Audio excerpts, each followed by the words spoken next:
ગુજરાત રાજ્યના વડોદરા જિલ્લાના પાદરા તાલુકામાં પાદરા શહેરની પશ્ચિમ દિશામાં માત્ર 8 કિલોમીટરના અંતરે વડોદરા ડબકા રોડ પર ડભાસા અને મુજપુર ગામની વચ્ચે મહુવડ નામે એક સુંદર ગામ આવેલું છે. ગોમતીની સામે કિનારે ભગવાન શ્રી રણછોડરાયનું એક સુંદર યાત્રાધામ આવેલું હોય. મંદિરમાં ડાબા સ્કંદ પર સાક્ષાત લક્ષ્મીજી સાથેની કાળા આરસની સૂર્યચંદ્રથી વિભૂષિત રણછોડરાયની સ્વયંભૂ મૂર્તિ ખૂબ જ મોહક અને આનંદદાયક છે. ભગવાનનું આવું વિશિષ્ટ સ્વરૂપ માત્ર અહીંયા જ જોવા મળે છે. ભારતમાં બીજે ક્યાંય આ પ્રકારની મૂર્તિ જોવા મળશે નહીં. 3 ગામ પૈકી મહુવડ ગામે આવેલું આ એક ભવ્ય મંદિર કહેવાય છે. પ્રથમ ડબકાના રાજમાર્ગ પર લીમડાના ઝાડ નીચે ચોતરા પર ખુલ્લી હાલતમાં બિરાજેલા હનુમાન, જેમને લીમડિયા હનુમાન નામે ઓળખાય છે, જેમને ગણપતરાવ ગાયકવાડ મંદિર માટે ઈચ્છા થઈ અને મંદિરમાં હનુમાનજી મહારાજની પ્રતિષ્ઠા કરવાનો વિચાર આવ્યો. પરંતુ તે પહેલાં જ હનુમાનજી મહારાજે 5 ગામના મુખ્યોને એક સરખું જ સ્વપ્ન આપીને આશા કરી કે એકલબારા ગામ પાસે મહીસાગર નદીના કિનારે લાલ કમળના ફૂલો પડેલા હશે. તે જ જગ્યાએ મારા આરાધ્ય દેવ છુપેલા છે.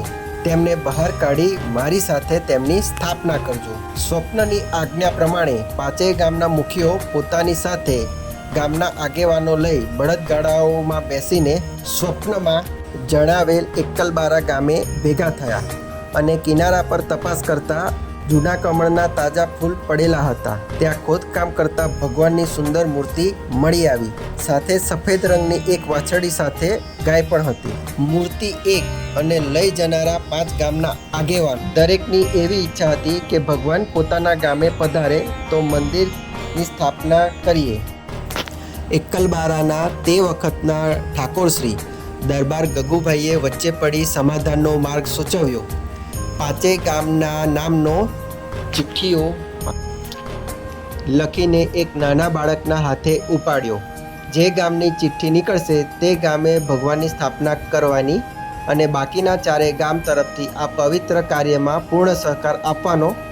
અને ચિઠ્ઠીમાં મહુવડ નામનું ગામ નીકળવાથી હનુમાનજીની ઈચ્છા પ્રમાણે નવા જ બંધાયેલા મંદિરમાં વિક્રમ સંવત 1902ની વસંત પંચમીના રોજ ભગવાન રણછોડરાયની પ્રાણ પ્રતિષ્ઠા કરવામાં આવી. તે સાથે હનુમાનજી મહારાજની પણ સ્થાપના થઈ. હનુમાનજીની પ્રતિષ્ઠા વખતે એક ચમત્કાર થયો. મૂર્તિ જ્યાં મૂકી ત્યાંથી જરા પણ ખસી નહીં. ભગવાન શ્રી રણછોડરાય તરફ દ્રષ્ટિ રાખવાની ઈચ્છા હોય તેમ છેવટે મૂર્તિને ત્રાસી જ રહેવા દઈ તેવી જ સ્થિતિમાં પ્રતિષ્ઠા વિધિ કરવો પડ્યો હતો. ધન્ય છે હઠીલા હનુમાનજી તમને. અને આજે પણ આ મૂર્તિ ત્રાસી જ છે. આપ આ મંદિરે આવો તો શ્રી રણછોડરાયજી, શ્રી લક્ષ્મીજી અને શ્રી હઠીલા હનુમાનજીના દર્શન અવશ્ય કરજો. આ મંદિરની બાજુમાં જ નીલકંઠ મહાદેવજીનું મંદિર પણ આવેલું છે. ભગવાન રણછોડજી, મા લક્ષ્મીજી અને હઠીલા હનુમાનજી આપ સૌની ઈચ્છા મનોકામના પૂર્ણ કરે. મારી ચેનલ પર આવા જ અનેકો વિડીયો જોવા માટે ચેનલને સબસ્ક્રાઈબ કરજો અને લાઈક કરી અન્ય સુધી માહિતી શેર કરવાનું ભૂલશો નહીં. અને આપ અત્યારે જે જોઈ રહ્યા છો તે જ મુખ્ય મૂર્તિ છે. ડાબા સ્કંદ પર મા લક્ષ્મીજી દર્શન થઈ રહ્યા છે. દર ગુરુ પૂર્ણિમાના દિવસે અહીં મોટો મેળો ભરાતો હોય.